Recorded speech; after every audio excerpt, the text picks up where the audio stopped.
Hello friends, welcome back to my channel Anjali's blog. तर मी बनवत आहे शेवग्याच्या शेंगा आणि मसुरीची डाळ टाकून.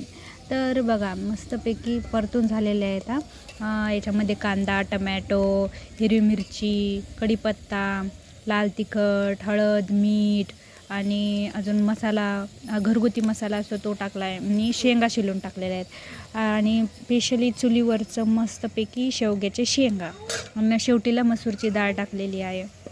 अशा प्रकारे हे शेवग्याचे शेंगा झालेले आहेत. बघा किती मस्त ग्रेव्ही सुटलेली आहे, तेल तेल झालेलं आहे खाली. तर तुम्हाला आवडतं का चुलीवरचं खायला, चुलीवर बनवायला? तर मी आज बनवत होते शेवग्याचे शेंगा चुलीवरच्या. हे बघा, मसूरची डाळ आहे ना, मी भिजायला टाकली नाही आहे, पण डायरेक्ट धुवून टाकणार आहे. मसाले वगैरे टाकणं बी झालेत माझे.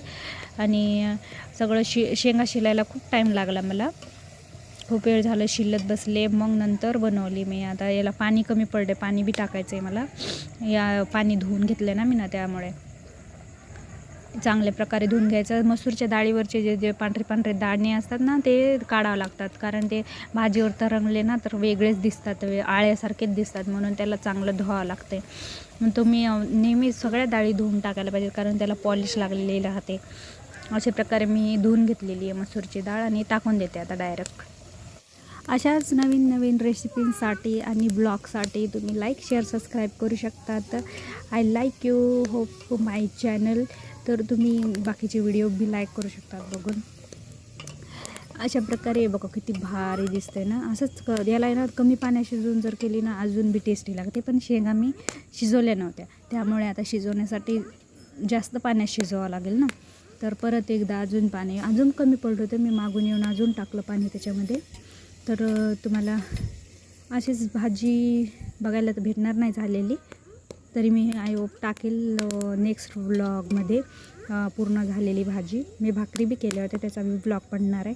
तर तुम्ही नक्की लाईक करा, त्याला बी जाऊन बघू शकतात. बघ, अशा प्रकारे हे झालेलं आहे. आजकाल खूप कमी झालं आहे चुलीवरचं जेवण बनवणं, तरी पण गॅस संपल्यावरच चुली मांडतायत आता. आणि गॅस होता पण दीदीनं नेला, त्यामुळे इथं गॅसची कपात झाली. म्हणून आम्ही डायरेक्ट म्हणलं इंडक्शनवर करा का नको, म्हणून मग चुलीवरच केलं. चला तर मग भेटूया नेक्स्ट ब्लॉगमध्ये. लाईक करा, शेअर करा, सबस्क्राईब करायला विसरू नका. अंजलीज ब्लॉग्स.